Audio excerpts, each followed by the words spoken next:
Hey guys, Neil at Sit Mean Sit Dog Training. Today I'm going to talk about something that came up yesterday with one of our clients, and it was about dog selectivity, or why doesn't my dog like everybody, or why can't my dog go to the dog park, or why. Um, is your dog antisocial? Does your dog just not like other dogs, not like people, not like I don't know what we can call it, but the reality of it is it's normal, right? So that's my topic today. We're going to jump over here and let's see here. Okay, hold on a second. I add to a stream. Hey, there we go. All right. So hopefully everybody can see this right now. So normalize selective dogs. That's my goal, right? So I get a lot of calls from people saying like, oh, I took my dog to the dog park and he didn't like it. He hid in the corner, or he bit this other dog, or he this, or he that. It really doesn't matter. And say, well, what's wrong with my dog? Why can't he be like the others?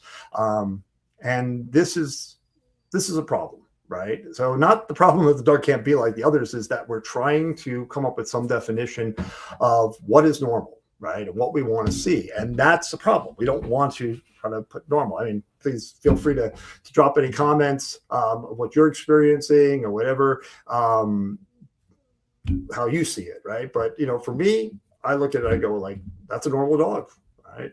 We don't like everybody, right? So when we look at this, we can look at it from this angle, right? So we go here, we go, all right, here is the dog spectrum, right? Let's see if we can get a little bigger there. All right, cool. So when we're looking at this and we say, all right, of all the dogs we have, right, we've got this much that hate everyone, right, that are aggressive, right, truly aggressive. Like you come into their area and they're going to kick your butt, right? They're just not happy to see you.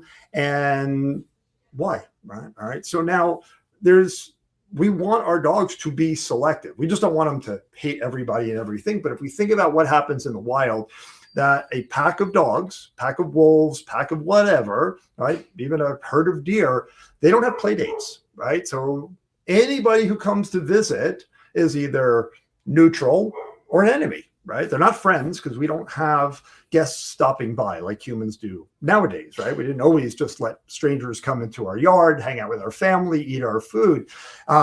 Well, the dogs, they say, hey, look, if you look at a pack of wolves, and there's some great studies where they show, they put tags on them and they said, all right, this is pack A, this is pack B, this is pack C. And they don't cross over each other's lines because there's no reason to go to the other pack's area unless, and what's the unless? Predators chase them in there. Food source dries up.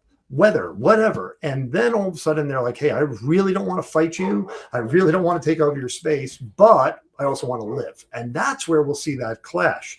So what do? We normalized the idea of being social with strangers. We brought them into our pack, and then we invited people over, other dogs, other people, right? And this didn't just start now, obviously, it started a long time ago, but we still, up until not that long ago, didn't have strangers, right? So if you were a caveman, you hung out with other cavemen. If you were a farmer, you hung out with that, but it was a very small circle. And nowadays we go to the park, we walk down the street, we expect our dogs to like everybody. Now, the dogs who are that far down the spectrum, hate everybody, are not viable. What I mean by that is that if they were living in the wild, right, and they hated absolutely everybody, it means they also hated everybody in their own pack, right? And they would get corrected as a puppy and they wouldn't be able to be part of the pack, whether they were kicked out or they wound up getting killed because they didn't take a correction, but they didn't exist. Nowadays, we keep all those dogs, right? They become our dogs and I've got them. Most people have a dog that doesn't like this dog or that dog, and we just keep them away from that. And that can be fine, right? So we have dogs that are on the other side of it, right? And this is what everybody starts like dreaming of, right? They go, all right, so we've got our park dogs, right?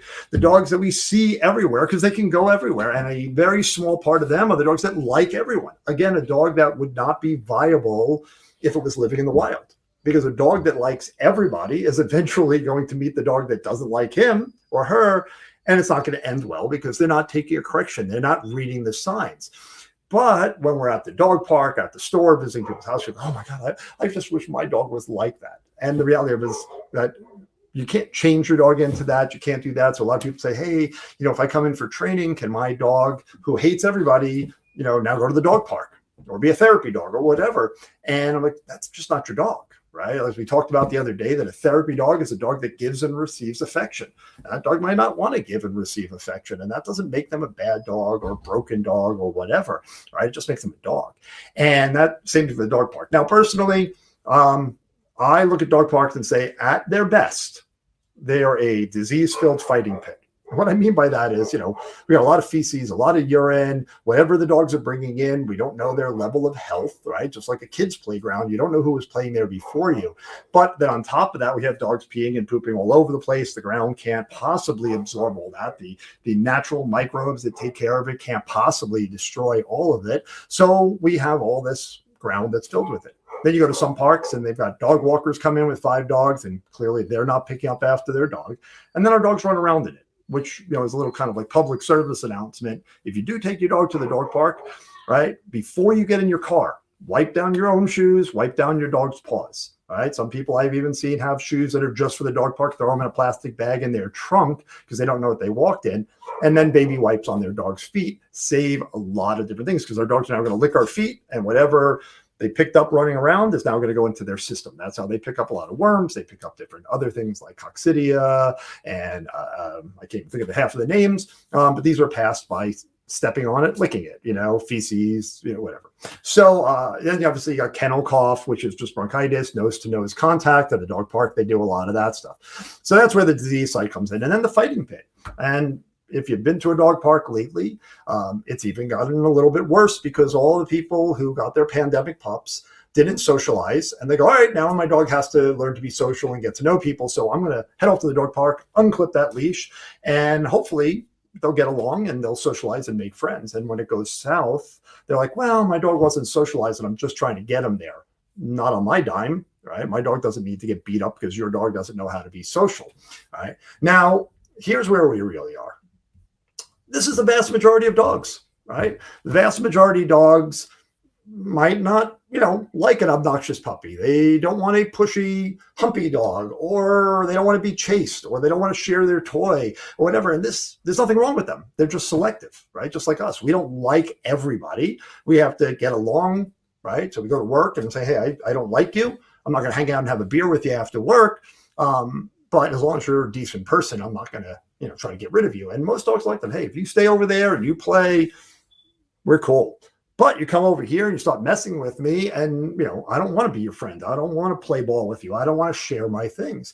And there's nothing wrong with it, because as you look at this chart, that is the vast majority of the dogs, right? So even if we on this chart said 10% hate everyone, 10% love everybody, the other 80% like some, hate others, right? Hate some, like others, right? And we'll see that with our dogs who have dog friends, and there's nothing wrong with it. They're just not dog park dogs. That's it.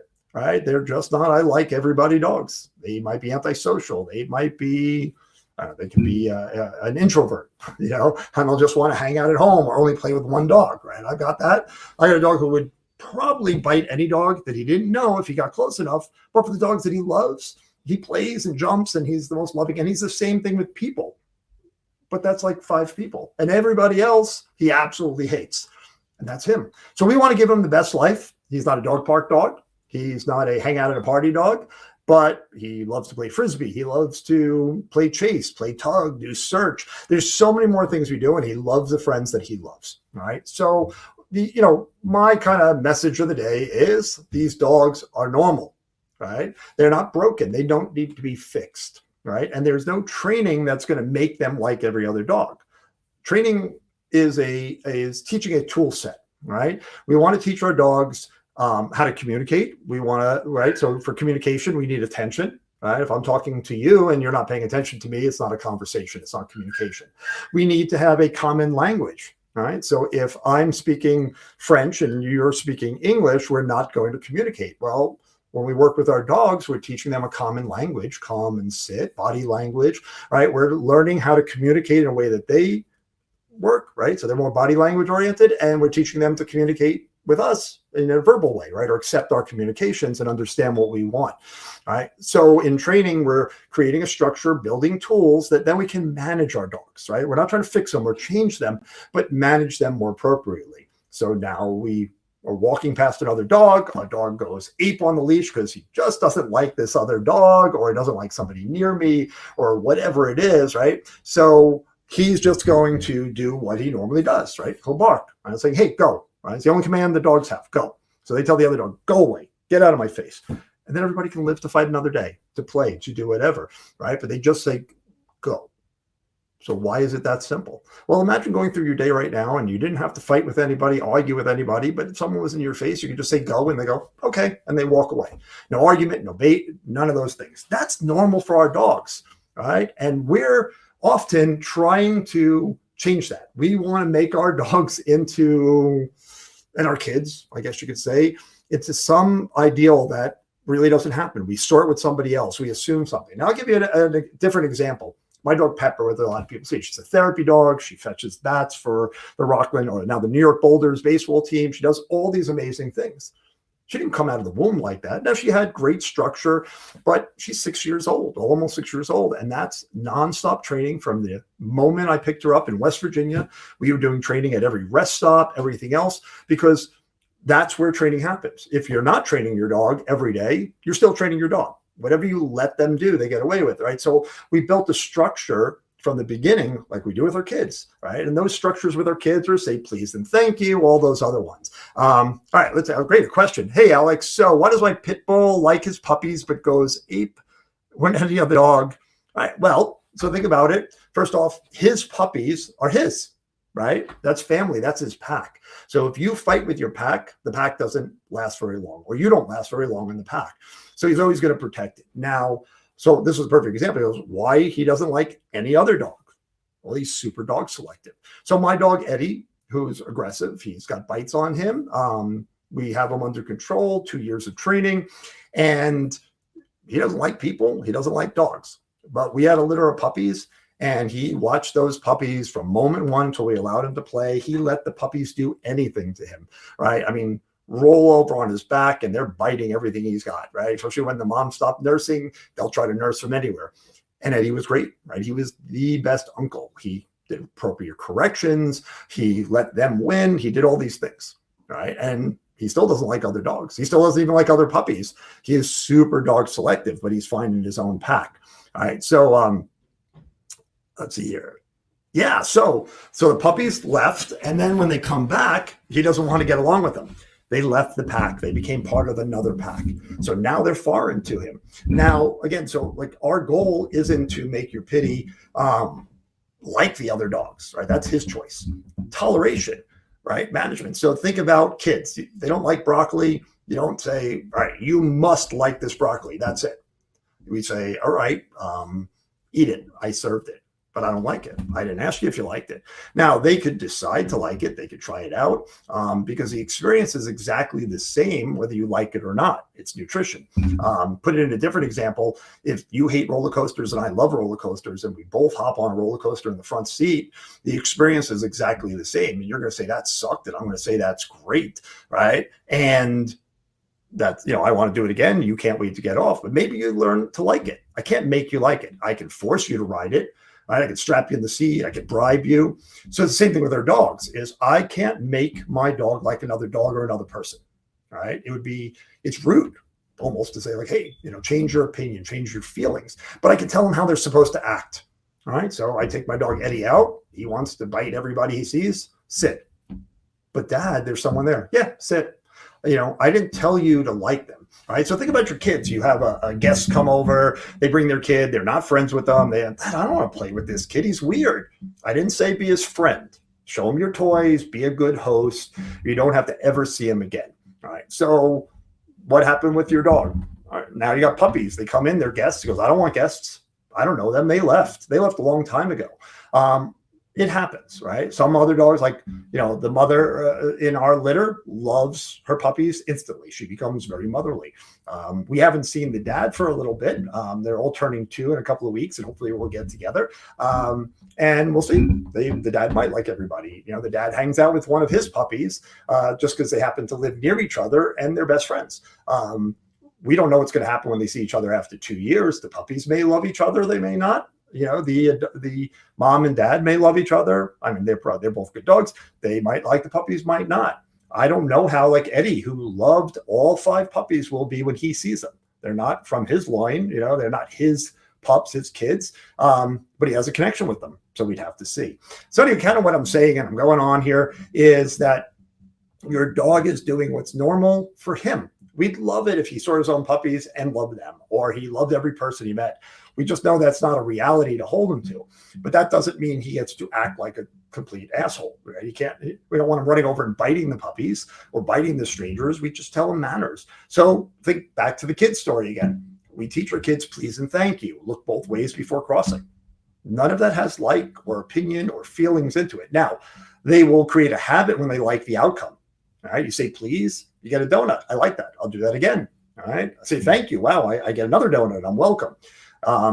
I can't cross the street without looking both ways. And the first time I go to cross and I don't look well and I almost get hit by a car, I like the outcome of surviving the next time I cross the street.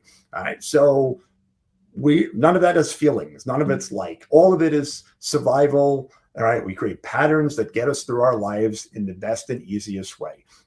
So what I'd recommend to you, Alex, we can contact, you reach out to us. We'll schedule a consult with you. There's no cost, no obligation, and just go over what we do here, how we can make a change and doing it. You can see it.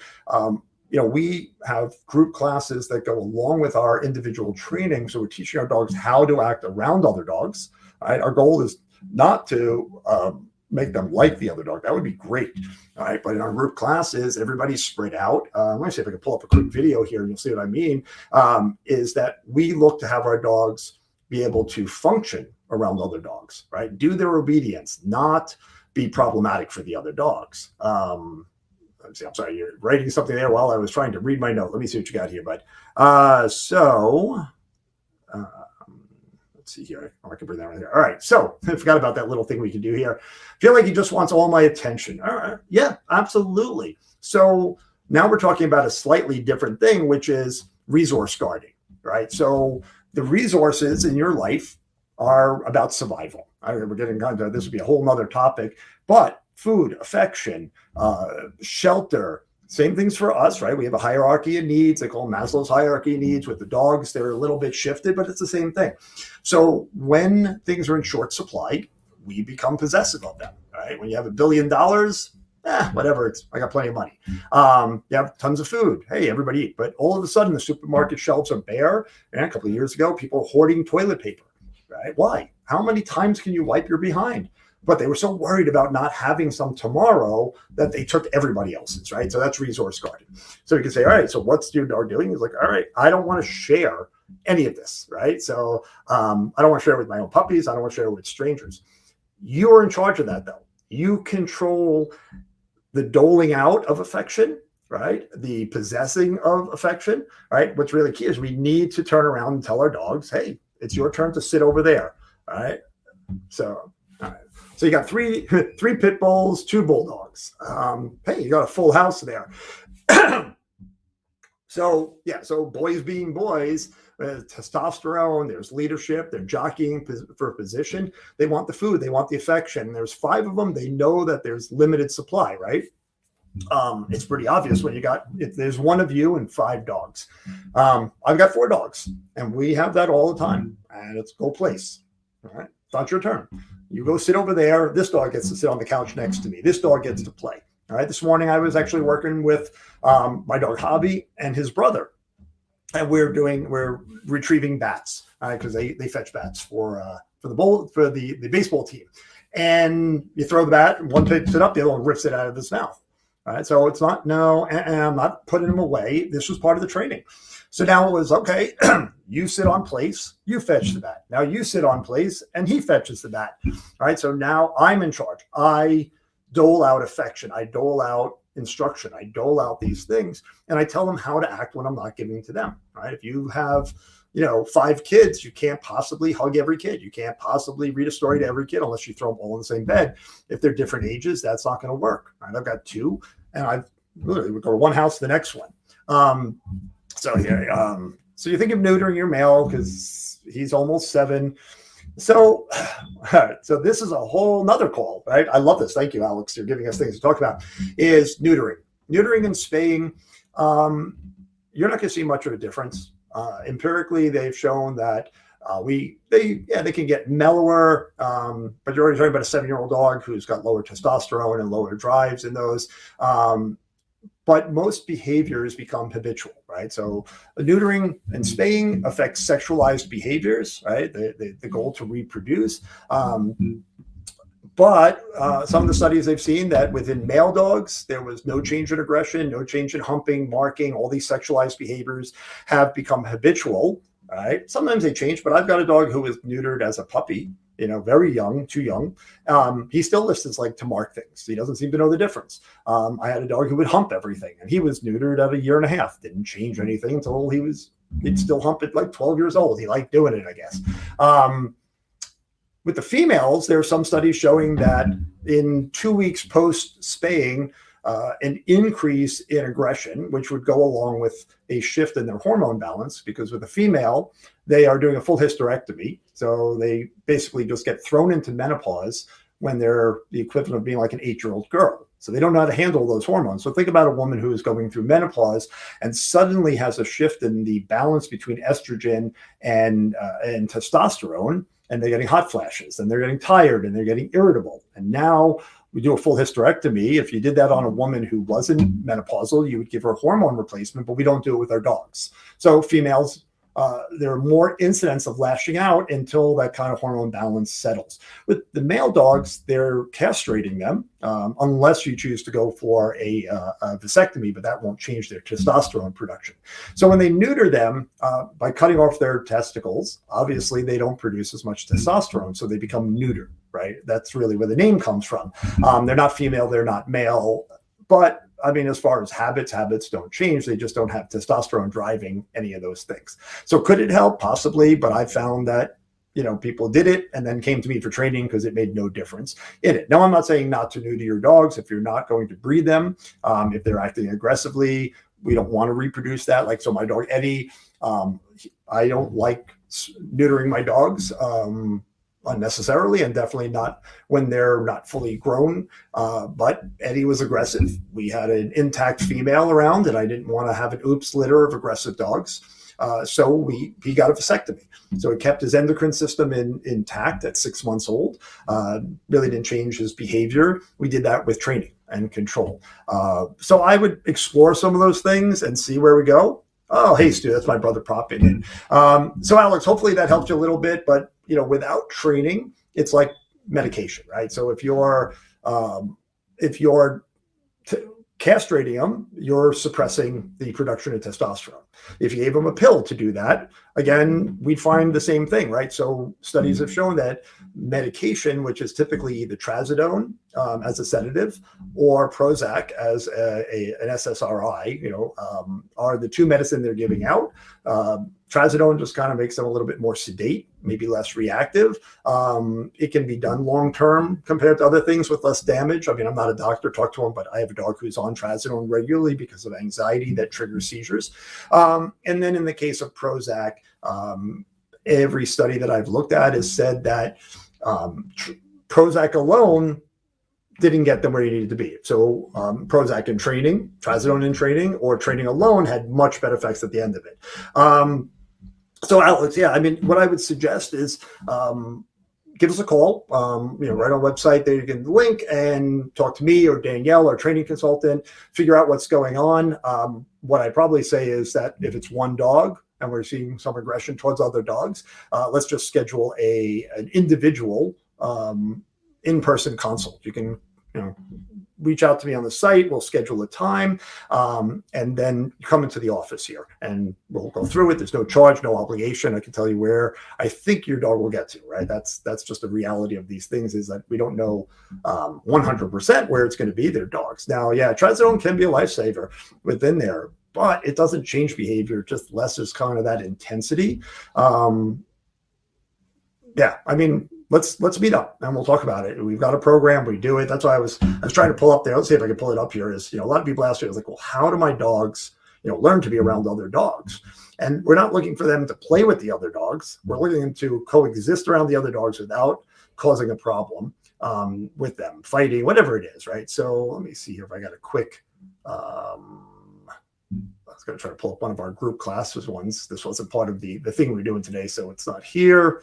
I'll have to get it in another one. But, we have our group classes every week, Tuesdays and Thursdays. They are not independent training. They are a dress rehearsal for real life. So all of our training programs start out with one-on-one training with your dog. You drop him off. He spends the day with us.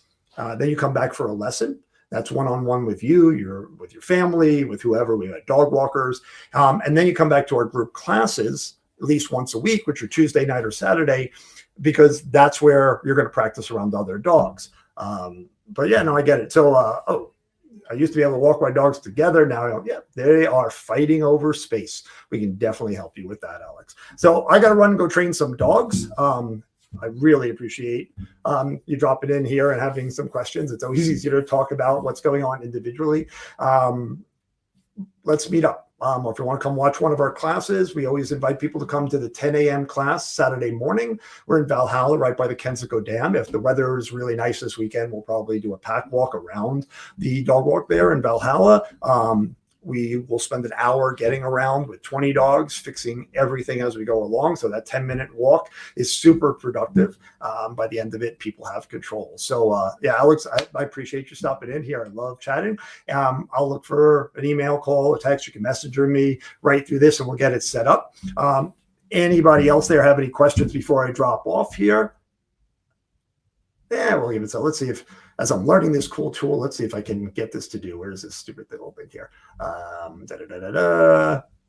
Let's see if I can be fancy here. All right, here's my outro. All right, so thank you guys for your time. I'll look for your comments.